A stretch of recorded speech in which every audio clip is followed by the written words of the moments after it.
This is the ultimate guide to digital marketing and M&A and private equity deal sourcing.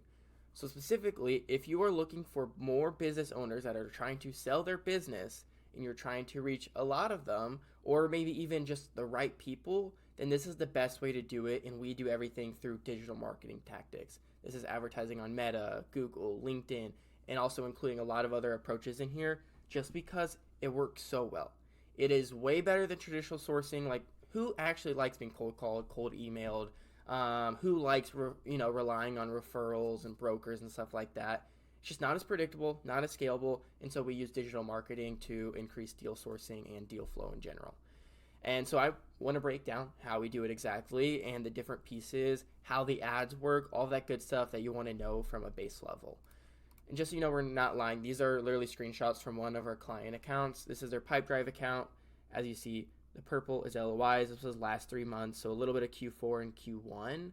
We got in when we did this math, we have more now, but we had 77 LOIs and 13 contracts sent out.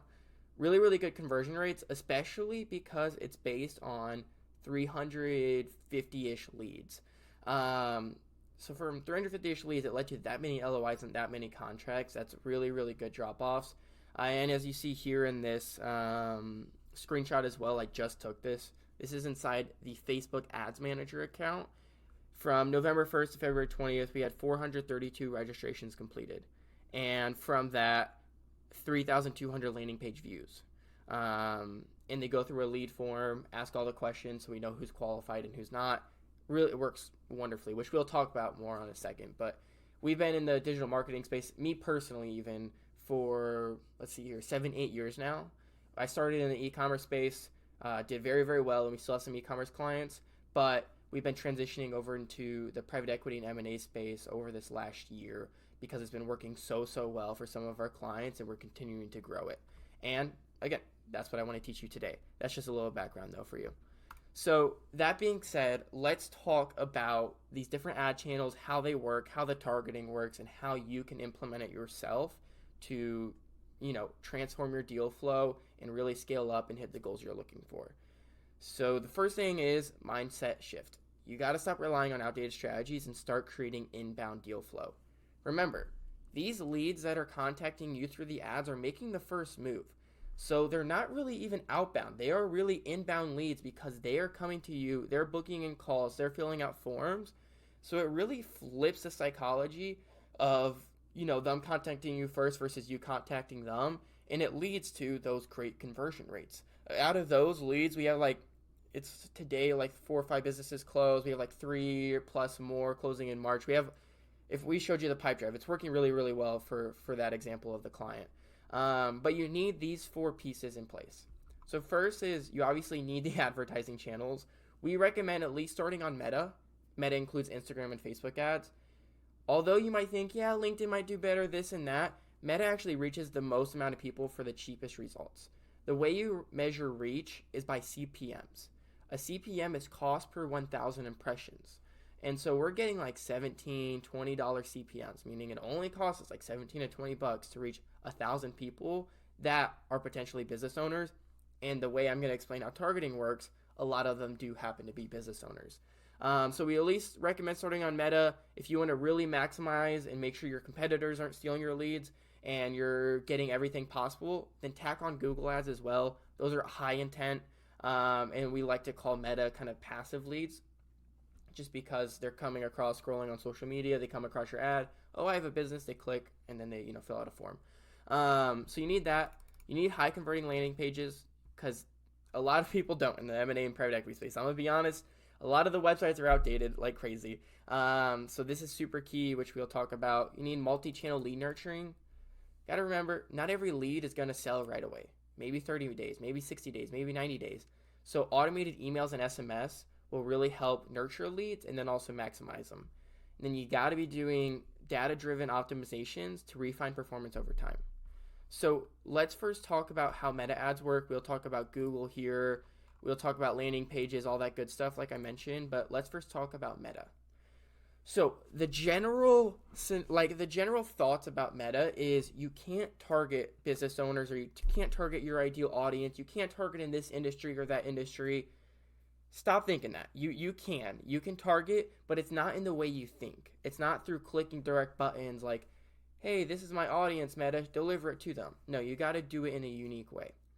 But we have been able to target by business ownership, industry, behaviors, and it's because Meta filters for motivated sellers. Certain ad messaging attracts only those considering a sale, and engagement with ads refines targeting over time. So let me break it down. Within Meta, there is 3 pieces of an ad campaign. There's your campaign, which decides your objective. This is meaning, do I want calls? Do I want leads? Do I want sales? Do I want messages like on Facebook or Instagram? Decide your objective there. And this, off the bat, already sends meta signals. So we're dealing with a massive audience size here, right? Let's say, ignore my circle, let's say we decide leads. This automatically sets us a new bucket. Think of them as like audience buckets, because Meta will only show the ads to people that are most likely to do whatever your objective is. So that's step number 1. And then we have your ad set.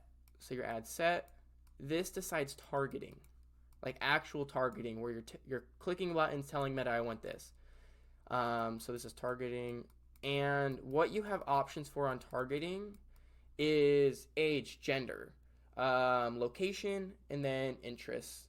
And there's a few other pieces in there, but I'm not going to bore you with the details. The biggest pieces here is generally age and also your location. This is super important for a lot of firms because they only want to go after maybe certain locations depending on where their firm's growing, or maybe age. They only want people looking to retire, stuff like that. But then you have your interests. And interests are these groups that Meta sets people to based on their interactions on Instagram and Facebook and different things that they do. So, for an example, an interest that we normally use is small business owners or entrepreneurship. These are people interacting with, entrepreneurship content, and maybe they clicked on ads relating to entrepreneurship, all this kinds of stuff. It sets these audience sizes to that. This is good, but that's not going to get you to the audience you want. We use a multi-layered approach where we do that targeting plus the ad creative. The ad is the most important piece in today's marketing world. If you were talking to me 4 or 5 years ago, probably like 4 years ago, then we would be hitting so much on targeting. But nowadays, the money is made in the ad creative. Here is the image itself. We call it a creative. So that's like what you're seeing on Facebook or Instagram when scrolling. You have your copy, and then you have other pieces like your primary text, your headline. I just grouped that into copy. And then your links where you want to send them. And there's other things too. But again, we're not going to explain all of it. So with your targeting, this will give Facebook a new audience bucket. So now we're in here. And this ad creative sends all signals to new audiences as far as who we're looking for. So when I'm talking about reach and all these different things like I was mentioning on the ad, this ad right here, right? Ready to sell your pizza shop. Let's talk. We buy businesses quickly and discreetly. No need for a broker. First off, Meta scans ads, and they scan landing pages, and they scan ad copy. So not only are we using the interest, but they scan all of this to deliver the ad to the right person, because ad delivery is the most important thing for Meta. You have to think, they want people to stay on their platform for as long as possible. So they're only going to send ads that are most likely to resonate with you because they want a happy experience. So with these audience buckets, if you've been interacting with, maybe business brokers, maybe looking up things like how to sell my business, which will be applied to Google. Maybe you're, working with within their Instagram. A lot of these business owners have Instagram pages, so that sends signals too. Just a lot of different stuff, right? This will all send signals to Meta to show the ad to the right person. And then with the ad, as they see it, if they're a business owner, they're going to stop. Because remember, we're reaching thousands and thousands and thousands and thousands of people a day. Like tens of thousands, depending on your budget. It could be more. If they stop and they interact, that sends more signals back to Meta about this is my ideal client or customer or whatever it is. And as ads continue to run, it continues to refine. And then you continue to refine the creative copy and link to get more and more people to engage. And you create a nice system of qualified leads that come in the door. And that's how Meta works. So yeah, this stuff is important, but your ad is the most important because that's what gets people to stop. So that's super important. Then you have your Google ads. Google ads, I like to think, are a little bit more simple as far as how you guys are going to be using them. There is different things that you can also incorporate, like performance max campaigns and all of this, that get a little bit trickier. But let's take it back and let's simplify it.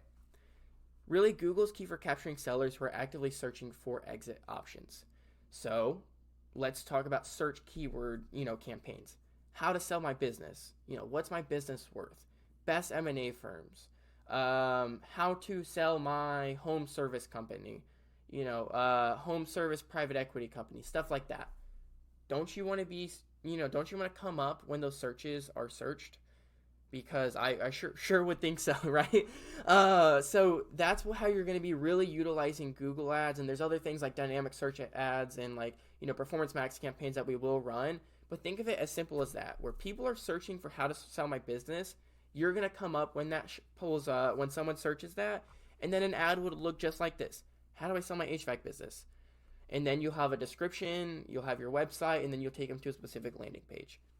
Simple as that. We don't need to go deeper with Google, but it is super great for capturing high intent sellers because they're already searching for it.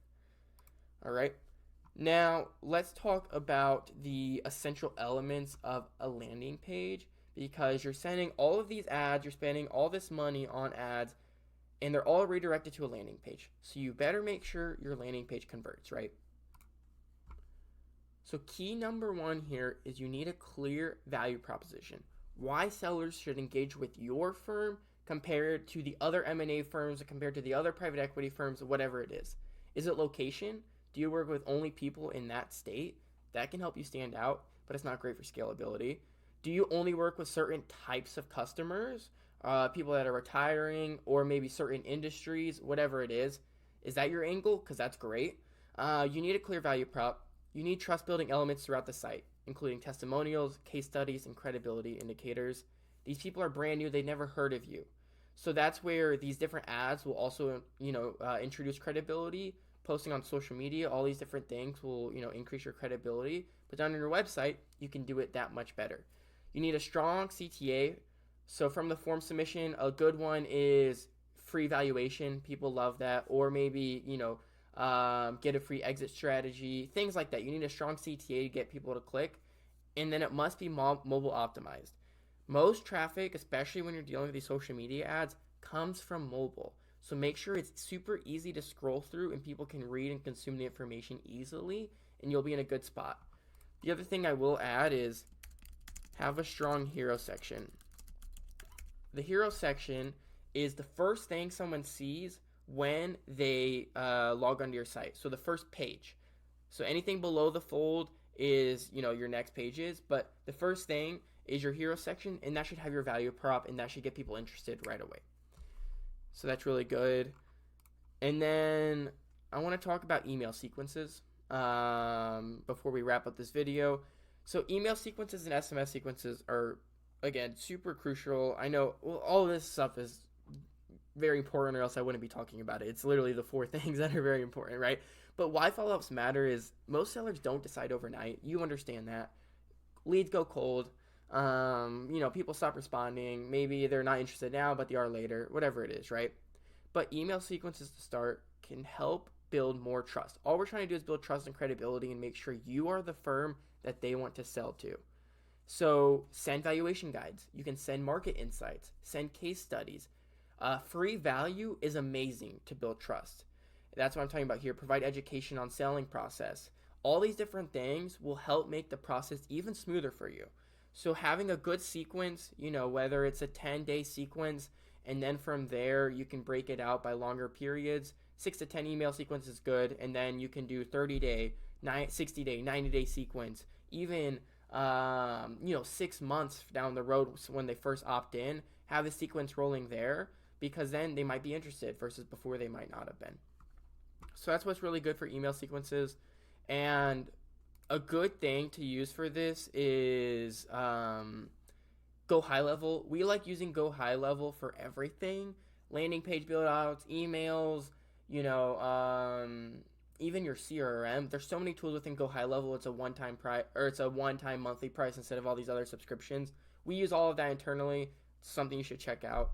And then same thing for SMS. So SMS is then great for immediate engagement, high response rates in email, simple check-ins, keep leads warm. Right when they fill out the form, instead of you having to go text them, set up an automation saying, hey, we just saw you submit your form.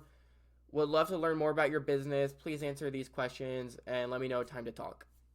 Automated, done. And then a seller, one of your salespeople can come in and actually carry out the conversation. But that's really good stuff. So all of these, if you have all of that in place, you're going to be really, really good. And this is what we do for everyone, right? Those are the steps we implement. So for implementation then, you got to, of course, set up Meta and Google campaigns. The way to do that through Meta is go to business.facebook.com. This is where you set up everything, set up your business manager, and get everything rolling there. Then for Google, you got to navigate to ads.google.com. Building landing pages, we use Go High Level. Email, SMS, we also use Go High Level. And then within these ads managers, you can then just use the data that they give you to refine and improve over time. Also check out things like, Google Analytics. That's just an easy way to look at analytics and whatnot. But yeah, so that's it. If you have any questions, also just feel free to let us know down below and I'll get back to you. We'll be recording a lot more videos and going more in depth. This was just a little bit of an overview. So hope you like that, and if you want this to be done for you, then you could just visit our site. You can find us at VenturaMarketingSolutions.com, and we go a little bit deeper, and you can always book a free strategy session with us. So that will be it.